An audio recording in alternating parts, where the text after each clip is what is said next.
Assalamualaikum warahmatullahi wabarakatuh. Kepada Pak Sulianto selaku dosen pengampu mata kuliah regresi terapan, kami dari kelompok 6 akan mempresentasikan hasil dari penelitian kami yang berjudul Analisis Faktor-Faktor yang Mempengaruhi Indeks Pembangunan Manusia di Indonesia tahun 2023 menggunakan metode logistik biner.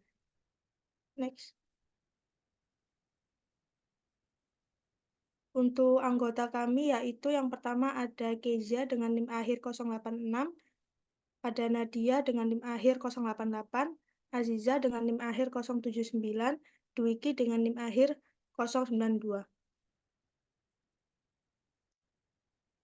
Next. Yang pertama yaitu pendahuluan.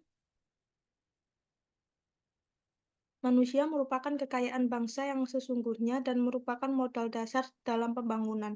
Tujuan utama pembangunan adalah menciptakan lingkungan yang memungkinkan rakyat menikmati umur panjang, hidup sehat, dan menjalani kehidupan produktif. Menurut Anggraini pada tahun 2018, Indeks Pembangunan Manusia suatu negara diukur melalui harapan hidup, pendidikan, melek huruf, dan standar hidup. IPM digunakan untuk mengklasifikasikan negara sebagai negara maju, berkembang, serta untuk mengukur dampak kebijakan ekonomi terhadap kualitas hidup. Next.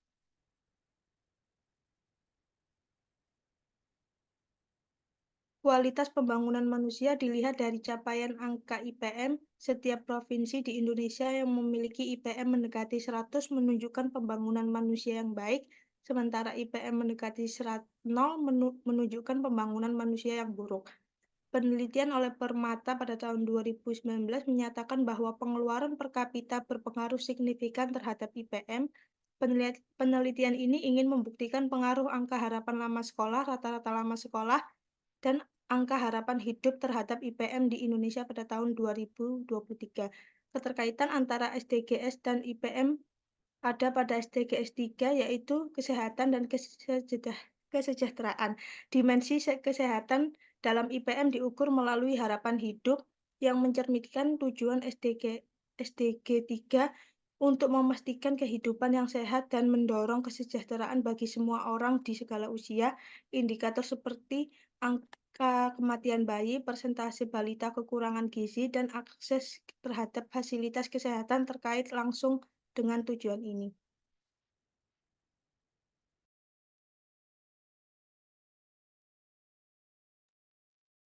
Selanjutnya yaitu metode penelitian. Data yang digunakan dalam penelitian ini adalah data sekunder yang diperoleh dari Badan Pusat Statistik pada tahun 2023. Terdapat dua indeks yaitu tinggi dengan kategori 0 dan sedang dengan kategori 1. Variabel yang dipakai dalam penelitian ini diantara lain, yang pertama yaitu variabel terikat atau dependen, indeks pembangunan manusia. Yang kedua, variabel bebas atau independen, yaitu rata-rata lama sekolah sebagai X1, harapan lama sekolah sebagai X2, dan angka harapan hidup sebagai X3. Uji-uji yang dipakai dalam penelitian ini adalah yang pertama yaitu uji asumsi klasik. Pengujian ini dilakukan untuk mendapatkan hasil regresi yang dapat dipertanggungjawabkan dan mempunyai nilai yang tak bias. Yang kedua yaitu uji signifikansi serempak, yaitu nilai yang dikenal sebagai uji F digunakan dalam analisis regresi untuk menguji apakah variabel-variabel independen secara keseluruhan memiliki pengaruh yang signifikan terhadap variabel dependen. Kemudian yang terakhir yaitu uji signifikansi parsial atau lebih dikenal sebagai uji T. Digunakan untuk melihat apakah variabel bebas berpengaruh signifikan terhadap variabel terkait, terikat atau tidak.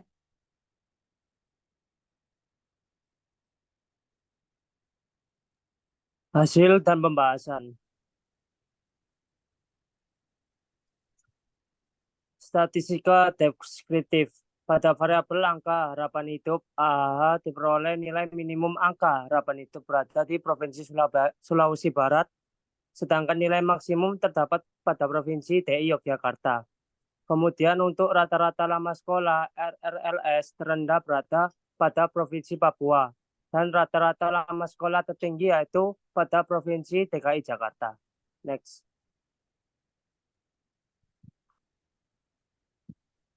Uji multikolineritas. Bisa dilihat pada tabel yang sudah tertera bahwasanya keputusan gagal tolak H0 karena VIF kurang dari 10. Kesimpulannya data tidak terjadi multikolinearitas. Next.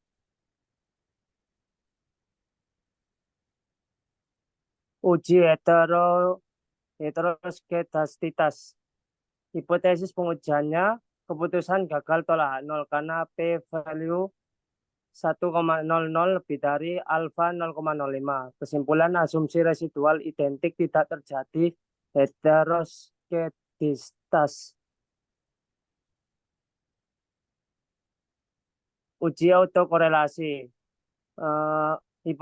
Hipotesis pengujiannya keputusan gagal tolak H0 karena 4 dihitung 1,933 lebih dari DL 1,2707. Kesimpulan asumsi residual independen tidak terjadi autokorelasi. Next.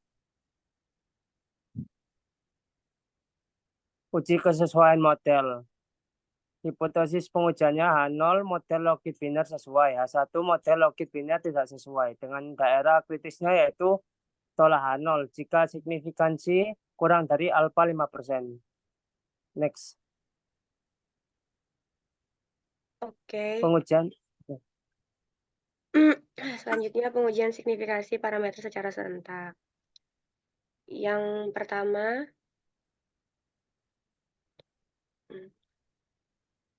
hipotesis pengujiannya yaitu H0, beta 1 sama dengan beta 2, sama dengan beta 3, sama dengan beta 4. Di mana H1-nya minimal satu parameter beta yang tidak sama dengan 0. Dengan daerah kritisnya yaitu tolak H0 jika signifikansi lebih kecil dari alfa 5%. Berdasarkan gambar di atas dapat dilihat bahwa hasil signifikansi dari uji omnibus itu berada di nilai 0,0. Dengan demikian hasil uji signifikansi dengan parameter alfa menolak H0. Sehingga dapat dipersimpulkan bahwa semua variabel berpengaruh secara simultan atau serentak terhadap variabel indeks pembangunan manusia sehingga diperlukan pengajuan lanjutan untuk mengetahui apakah terdapat yang dapat dieliminasi atau bernilai 0. Next. Selanjutnya pengujian signifikansi parameter secara parsial. Untuk beta 1 dapat dilihat bahwa hasil uji signifikansinya dengan alfa 5% gagal menolak H0. Sehingga dapat disimpulkan bahwa tidak berpengaruh secara parsial terhadap variabel indeks pembangunan manusia. Begitu juga dengan variabel beta 2, terlihat bahwa hasilnya gagal menolak H0, sehingga dapat disimpulkan tidak berpengaruh secara parsial terhadap variabel indeks pembangunan manusia.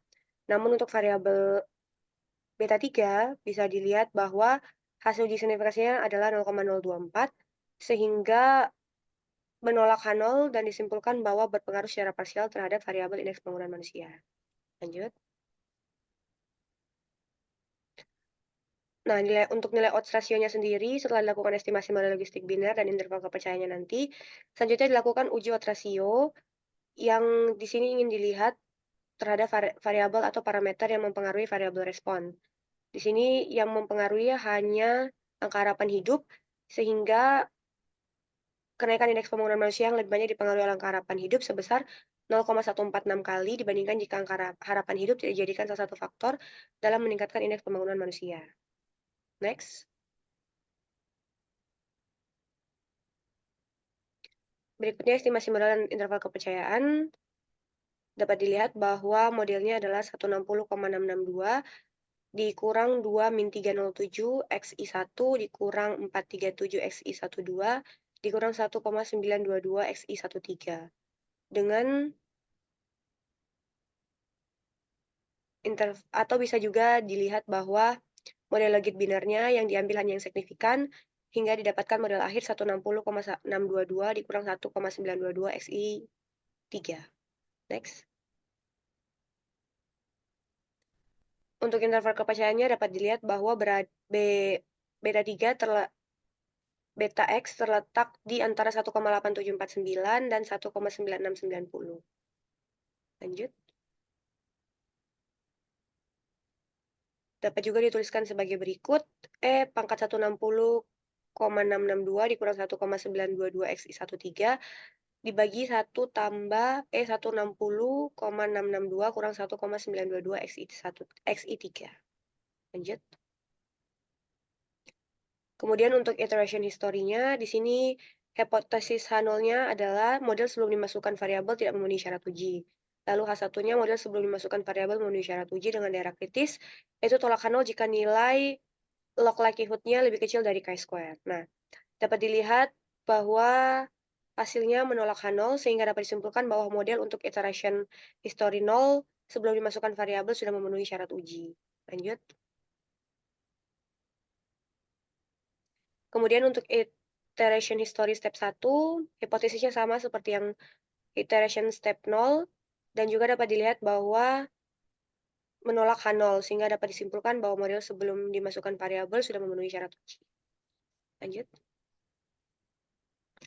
Lalu ada uji ketepatan klasifikasi, di mana diperoleh nilai ketepatan klasifikasi pada baris overall percentage sebesar 91,2, sehingga dapat dikatakan bahwa model sudah mampu mengklasifikasikan data dengan benar sebesar 91,2%, dengan presentasi yang benar untuk indeks pembangunan manusia yang sedang sebesar 9,7 dan yang tinggi sebesar 81,8%. Lanjut.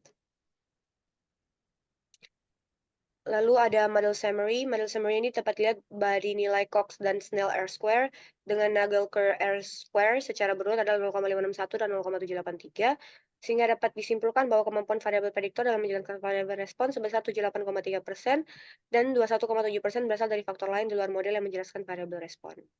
Selanjutnya.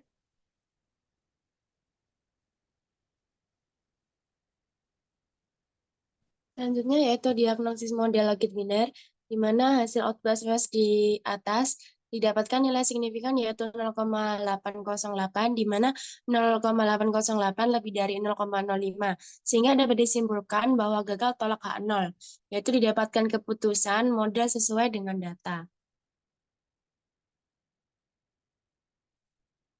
Kesimpulan yang kita dapat dari penelitian kami ini yaitu berhasil mengidentifikasi dan menganalisis pengaruh angka harapan hidup, harapan lama sekolah, dan rata-rata lama sekolah terhadap indeks pembangunan manusia menggunakan metode analisis regresi Logit-Wiener.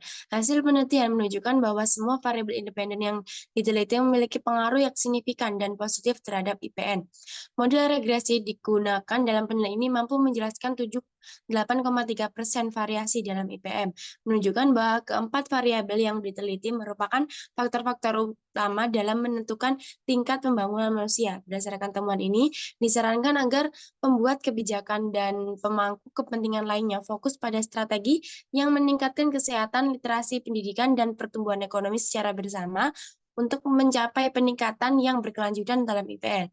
Upaya kolaboratif yang holistik dalam bidang kesehatan, pendidikan, dan ekonomi diharapkan dapat membawa dampak positif yang signifikan terhadap pembangunan manusia. Penelitian ini dapat menjadi landasan merumuskan kebijakan pembangunan yang lebih efektif dan terarah, serta mendorong penelitian lebih lanjut untuk mengeksplorasi faktor-faktor lain yang mungkin berpengaruh terhadap indeks pembangunan manusia. Sekian presentasi dari kelompok kami. Jika ada salah, mohon maaf. Wassalamualaikum warahmatullahi wabarakatuh.